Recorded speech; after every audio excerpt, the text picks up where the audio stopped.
الله الرحمن الرحيم. الحمد لله رب العالمين، والصلاة والسلام على سيد الأنبياء والمرسلين محمد وعلى آله وأصحابه أجمعين. أما بعد، أعوذ بالله من الشيطان الرجيم. بسم الله الرحمن الرحيم. يا أيها الناس اتقوا ربكم الذي خلقكم من نفس واحدة وخلق منها زوجها وبث منهما رجالا كثيرا ونساء واتقوا الله الذي تساءلون به والأرحام إن الله كان عليكم رقيبا. وقال تعالى: ومن آياته أن خلق لكم من أنفسكم أزواجا لتسكنوا إليها وجعل بينكم مودة ورحمة إن في ذلك لآيات لقوم يتفكرون. اللہ تبارک و تعالیٰ کا بڑا کرم اور بڑا احسان ہے کہ اس نے ہم کو نبی اکرم صلی اللہ علیہ وسلم جیسا رہبر اور رہنما اور نبی عنایت فرمایا، قرآن کریم جیسا قانون اور آئین عنایت فرمایا، اور اس کی روشنی میں زندگی گزارنے کا طریقہ عنایت فرمایا. اب کوئی بھی مسئلہ ہو، چاہے وہ استنجا خانے میں جانے کی بات ہو، غسل کرنے کی بات ہو، کپڑے پہننے کی بات ہو، گفتگو کرنے کی بات ہو، اٹھنے بیٹھنے کی بات ہو، ان سب چیزوں میں نبی اکرم صلی اللہ علیہ وسلم نے ہم کو ہدایت دی ہے، طریقہ بتلایا ہے، سلیقہ اور ادب سکھلایا اور دعائیں بھی سکھلائیں. اور شادی بیاہ یہ تو ایک بہت بڑا معاملہ ہے جس کا تعلق فطرت سے ہے، نیچر سے. اللہ تبارک و تعالیٰ نے سب سے پہلے حضرت آدم علیہ السلام کو پیدا کیا، اور پھر انہیں ایک وقت مقرر تک جو اللہ نے چاہا چھوڑے رکھا. تو اللہ تبارک و تعالیٰ نے محسوس کیا کہ ان کے اندر بڑی بے چینی اور اضطراب ہے، انہیں سکون نہیں ہے. تب اللہ تبارک و تعالیٰ نے وَخَلَقَ مِنْهَا زَوْجَهَا، انہی سے ان کی بیوی کو پیدا کیا. روایات مختلف ہیں، ضعیف و قوی، کہ ان کو حضرت آدم علیہ السلام کی بائیں پسلی سے، جو اوپر والی پسلی ہے، اس سے پیدا فرمایا. تب جا کر کے حضرت آدم علیہ السلام کو قرار اور سکون ملا. اور خود اللہ تعالیٰ نے یہ بیان کیا کہ ہم نے سب سے پہلے حضرت آدم علیہ السلام کو پیدا کیا، یعنی نفس واحدہ، اور پھر اس کے بعد انہی سے ان کی بیوی کو پیدا کیا. دوسری جگہ فرمایا لیسکون الیہا، تاکہ انہیں سکون مل جائے. اس کا مطلب یہ ہے کہ شادی کا ہو جانا، بیوی کا مل جانا، یہ سکون کا راستہ ہے. اس سے بڑھ کر کے یہ کہہ دینا کہ عورت سکون کی ضمانت اور گارنٹی ہے مرد کے لیے. عورت مرد کے لیے سکون کی ضمانت اور گارنٹی ہے. لیکن ایک بات سمجھنا پڑے گی کہ جس قرآن نے ہم کو یہ بتلایا ہے کہ عورت کی ذات میں اللہ نے سکون رکھا ہے، اسی نے ہم کو شادی بیاہ کرنے کا طریقہ بھی بتلایا ہے. اسی قرآن نے ہم کو فضول خرچی سے بچایا ہے. اسی قرآن نے ہم کو دکھلاوا کرنے سے بچایا ہے. اسی قرآن نے ہم کو اللہ تبارک و تعالیٰ کا حکم ماننے کا حکم دیا ہے. اور اسی قرآن نے ہم کو اللہ تبارک و تعالیٰ کی بغاوت اور معصیت سے روکا ہے، اور یہ بتلا دیا کہ اگر بغاوت اور معصیت کرو گے تو کبھی چین اور سکون سے نہیں رہ سکو گے. اس لیے اب ہماری ذمہ داری ہے کہ عورت تو سکون کا ذریعہ ہے، شادی کا رشتہ محبت اور مودت کی بنیاد ہے. پارہ نمبر 21 سورہ روم کی آیت، جسے اللہ تبارک و تعالیٰ نے بڑی وقعت اور بڑی سیطرت کے ساتھ بیان کیا. فرمایا وَمِنْ آیَاتِهِ، کہ یہ میری نشانیوں، میرے کرشموں میں سے ایک کرشمہ ہے. ان خلق لکم من انفسکم ازواجا، کہ اس نے تمہیں میں سے تمہارے جوڑے پیدا کیے، تمہاری بیویاں پیدا کی، تمہارے شوہر پیدا کیے. کاہے کے لیے؟ لِتَسْكُنُوا إِلَيْهَا، تاکہ تم سکون حاصل کر سکو. اور پھر آگے فرمایا وَجَعَلَ بَيْنَكُمْ مَوَدَّةً وَرَحْمَةً، اور ہم نے اس رشتے کے ذریعے تمہارے بیچ میں مودت اور رحمت، مہربانی اور محبت اور دیوانگی پیدا کی. اللہ تعالیٰ اس کو اپنی نشانی فرما رہے ہیں اور فرما رہے ہیں ہم نے محبت پیدا کی ہے. تو آپ اندازہ کیجئے کہ نکاح سے پیدا ہونے والی محبت، نکاح سے پیدا ہونے والا جو رشتہ ہے، وہ انتہائی عجیب ہے. آپ کتنے ہی فائلز کے اوپر سائن کروا لیجئے کسی سے، کتنے ایگریمنٹس لکھ کر کے اور ان کے اوپر سائن کروا لیجئے، کسی دل کے اندر اس سائن کی بنیاد پر محبت پیدا نہیں ہوتی. لیکن جیسے ہی نکاح ہوتا ہے تو اس کے بعد یہ رشتے اتنی تیزی کے ساتھ پھیلتے ہیں کہ اسی مجلس میں بیٹھے ہوئے جو لوگ ابھی تک اجنبی تھے وہ اب کوئی خلیہ سسر ہو جائے گا، کوئی ماموں سسر ہو جائے گا، کوئی چچیا سسر ہو جائے گا، ٹھیک ہے، اور اس کے بعد سارے رشتے ایک دم بجلی کی طرح دوڑ جائیں. اس کے علاوہ اگر خدا نہ خواستہ نکاح ہونے کے بعد پتہ چلے لڑکا بے ہوش ہو گیا، یہ لڑکی بے ہوش ہو گئی، تو میں تو یہ سمجھتا ہوں کہ اس خبر کے بعد دوسرا بھی بے ہوش ہو جائے. حالانکہ ہوا کیا، دونوں اجنبی تھے، صرف نکاح پڑھایا گیا. تو یہ اثر ہے اس رشتے کا، جسے اللہ تعالیٰ فرماتے ہیں وَجَعَلَ بَيْنَكُمْ مَوَدَّةً وَرَحْمَةً، کہ ہم نے اس رشتے میں مودت اور محبت اپنی جانب سے رکھی. اور پھر آگے فرماتے ہیں إِنَّ فِي ذَلِكَ لَآيَاتٍ لِقَوْمٍ يَتَفَكَّرُونَ، یہ ہماری نشانیاں ہیں، یہ ہماری نشانیاں ہیں اس قوم کے لیے جو فکر اور سوچ رکھتی. اس رشتے میں سب سے بڑی چیز جسے ہم کو حاصل کرنا ہوتا ہے وہ کیا ہے؟ کوئی تو کہہ دے گا جہیز، کوئی کہہ دے گا اچھا کھانا، اچھا ریسیپشن، لیکن نہیں، یہ رشتہ برکت کا رشتہ ہے. اس رشتے میں ہم کو برکت تلاش کرنا ہوتی ہے کہ وہ ہمارے ہاتھ سے نہ چلی جائے. اس لیے کہ اگر رشتے میں برکت نہیں ہوگی تو کیا ہوگا بتلاؤں؟ یعنی اللہ تبارک و تعالیٰ جب رشتے سے برکت ختم فرما دیتے ہیں تو کیا ہوتا ہے؟ ہم تو روزانہ سنتے ہیں کہ آدمی رشتے سے پہلے، شادی سے پہلے آ کر کے بتلاتا ہے کہ مولانا بہت اچھے لوگ، بڑے بھلے لوگ، بڑے نیک لوگ، اور معاشرے میں بڑا ان کا مقام اور عزت ہے، اور بڑا خاندان، اچھا حسب نسب، یعنی تعریف کی وجہ سے اس کے پاس الفاظ تنگ پڑ جاتے ہیں. لیکن وہی شخص شادی کے 40 دن کے بعد کہتا ہے کہ مولانا غلط لوگوں میں پھنس گئے، کچھ کھلا دیا گیا تھا، کچھ پلا دیا گیا تھا، مت کٹ گئی تھی، اس طرح کی بات کرتا ہے. جبکہ ایسا نہیں ہے. جو دماغ شادی سے پہلے اس کے پاس تھا وہی اب ہے، جو ججمنٹ پاور اور فیصلے کی قوت پہلے تھی وہی اب ہے، وہی نگاہیں اس کے پاس ہیں، وہی دل اس کے پاس ہے. لگتا یہ ہے کہ اللہ تبارک و تعالیٰ نے رشتے سے برکت کشید کر لی، چھین لی. اس کی وجہ تلاش کرنا پڑے گی، وجہ تلاش کرنا پڑے گی. بہت قیمتی بات ہے جو میں عرض کر رہا ہوں. پہلے تو یہ ثابت کر دوں کہ ہاں برکت کی ضرورت پڑتی، نکاح میں برکت کی ضرورت پڑتی ہے. ہم لوگوں کو تو یاد نہیں، ابھی کسی نوجوان سے پنجابی گانے سنو تو 20 اس کو یاد ہوں گے، 10 موبائل نمبر بتا دے گا، 20 فلم کے ڈائلاگ بتلا دے گا، اور جانے کتنے مہابھارت کے اشلوک بتلا دے گا. لیکن اگر اس سے یہ پوچھ لو کہ جب کسی دوست کا نکاح ہو تو اس کو دعا دینے کے وہ الفاظ کون سے ہیں جو جناب محمد الرسول اللہ صلی اللہ علیہ وسلم نے سکھلائے اور بتلائے؟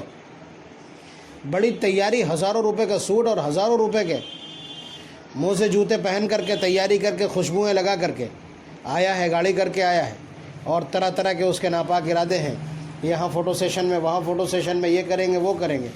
لیکن جو ایک کام اس کے کرنے کا تھا وہ اس کی کوئی تیاری کر کے نہیں آیا کہ دوست کو وہ اسلامی طریقہ کون سا ہے، وش کرنے کا اسلامی طریقہ کون سا ہے جو جناب محمد الرسول اللہ صلی اللہ علیہ وسلم نے سکھلایا، وہ معلوم نہیں ہوگا. نکاح کے بعد دعا دینا ہوتی ہے، بارک اللہ لکما وجمع بینکما فی الخیر. یہ ہے وہ دعا جو جناب محمد رسول اللہ صلی اللہ علیہ وسلم شادی شدہ جوڑوں کو عنایت فرمایا کرتے تھے، اور امت کو سبق دیا کہ تم بھی اس طرح ایک دوسرے کو دعا دیا کرو. کیا دعا ہے یہ؟ الفاظ سے سمجھ رہے ہوں گے. بارک اللہ لکما، اللہ تعالیٰ تمہارے لیے تم دونوں کے لیے اس رشتے کو مبارک فرمائے.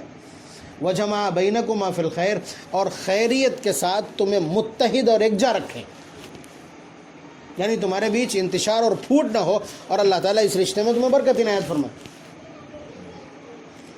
اگر کسی کو معلوم بھی، دیکھیے نبی اکرم صلی اللہ علیہ وسلم کے الفاظ، ان کی برابری کائنات کا کوئی شخص کسی زبان میں نہیں کر سکتا. مبارک ہو، مبارک ہو، مبارک ہو، چلا پڑے، فوٹو کھینچو، فوٹو کھینچو. یہ تو نحوست ہے کہ آپ گناہ کی دعوت دے رہے ہیں برکت کے نام پر. نبی اکرم صلی اللہ علیہ وسلم کا طریقہ اختیار کریں، بارک اللہ لکما وجمع بینکما فی الخیر. اللہ تعالیٰ تمہیں یہ رشتہ مبارک کرے اور تم کو اتحاد اور اتفاق کے ساتھ جمع رکھے۔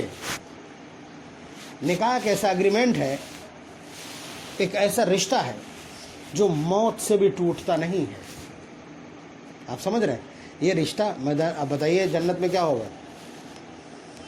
جنت میں ایک ایمان والے کو بہت ساری حوریں دی جائیں گی، وہ اپنی جگہ پر، لیکن ان میں بھی ٹاپ آف دا لسٹ یا ان میں بھی جو سپیریئر ہیں اور جو نگراں اور گارجن اور سرپرست ہے، جسے مالکانہ حقوق حاصل ہیں، وہ بیوی ہی ہے۔ تو بیوی تو جبھی کہلائے گی جب رشتہ باقی ہو۔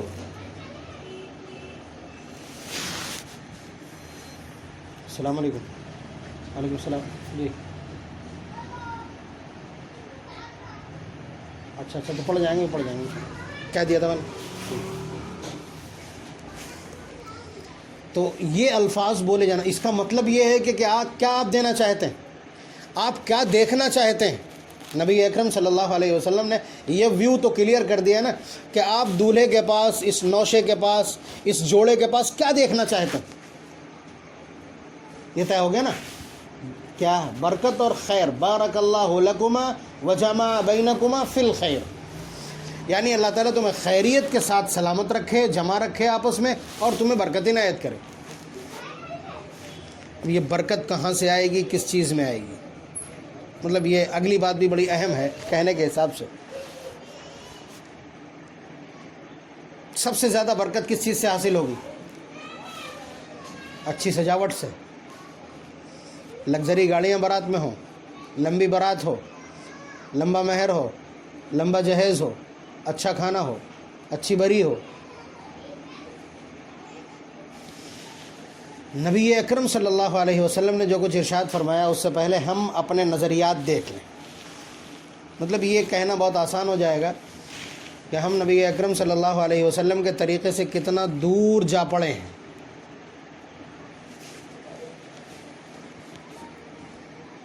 ہمارا کیا کہنا ہے آج کا، یا آج کی جو سوچ ہے، جو ویو ہے آج کا شادی بیاہ کے تعلق سے، وہ کیا ہے؟ وہ یہ ہے کہ بارات ایسی ہو کہ زمانہ یاد کرے، گاڑیوں کی لائن اتنی لمبی ہو کہ پورا فتح گڑھ دیکھ کر کے آشاش کرے، ڈیکوریشن ایسا ہو کہ دنیا تماشا دیکھے، اور ریسیپشن ایسا ہو کہ سب منترمگدھ ہو جائیں، خوشیوں سے اچھلنے لگیں۔ اور کیا بھی جاتا ہے، اس کی کوششیں بھی کی جاتی، اور آدمی چاہتا ہے کہ ہمارے پاس اتنا ہو، اتنا ہو۔ یہ الفاظ آپ سن لیں گے کہ ہمارے پاس اتنا ہو کہ ہم پورے شہر کو انوائٹ کریں، یا ایسا ہو تو ہم پورے شہر کو چراغاں کروا دیں، پورے شہر میں لائٹنگ کروا دیں۔ یعنی یہ ہمارے دلوں کے گوشوں میں پلنے والی امیدیں، آرزوئیں اور تمنائیں، اور یہ پورا سینیریو ہے، یہ پورا نقشہ ہے، پورا شیڈول ہے جو ہم شادی سے پہلے تیار کرتے ہیں، اور اگر تیار نہیں کر پاتے ہیں تو دماغ کے کسی گوشے اور کنارے پر یہ بات موجود ہوتی، جبکہ کرنا کیا چاہیے؟ ابھی میں نے عرض کیا نا، نکاح میں جس چیز کی، اس رشتے میں جس چیز کی سب سے زیادہ ضرورت ہے وہ کیا ہے؟ برکت ہے۔ برکت کیسے حاصل ہوگی؟ زیادہ پیسہ خرچ کرنے سے، زیادہ شور شرابہ کرنے سے، اور زیادہ انویٹیشن سے، اور زیادہ ہنگاموں سے، لمبی بارات سے، کسی چیز سے بھی نہیں۔ دیکھیے الفاظ دیکھیے آپ، نبی اکرم صلی اللہ علیہ وسلم نے فرمایا ان اعظم النکاح برکۃ ایسرہ مؤونہ، کہ برکت کے اعتبار سے سب سے بڑا نکاح کون سا ہے؟ ان اعظم النکاح برکۃ، برکت کے اعتبار سے سب سے بڑا نکاح وہ ہے ایسرہ مؤونہ، جس میں خرچ کم سے کم ہو، مشقت کم سے کم ہو، ہٹو بچو ہائے واویلا کم سے کم ہو۔ ترنت آپ کا جی مقدر ہو جائے گا، آپ کہیں گے کیوں بلا وجہ شادی خراب کرواؤ گے؟ لیکن نبی اکرم صلی اللہ علیہ وسلم نے یہی فرمایا۔ ایک ایمان والے کے لیے ان کی بات کے بعد فل اسٹاپ ہو جاتا ہے، اس کے بعد کسی اور ویو کی، یا کسی اور ریمارک کی، یا کسی اور تبصرے کی گنجائش نہیں بچتی۔ یہ تو ماننا ہی پڑے گا۔ ان اعظم النکاح برکۃ ایسرہ مؤونہ، اور اس کو روکنے کے لیے، اس ویو کو، اس نظریے کو روکنے کے لیے، نبی اکرم صلی اللہ علیہ وسلم کی اس تعلیم کو روکنے کے لیے چھوٹے سے چھوٹا آدمی، عورتیں اس میں پیش ہیں، چھوٹے سے چھوٹا آدمی آپ کو مل جائے گا۔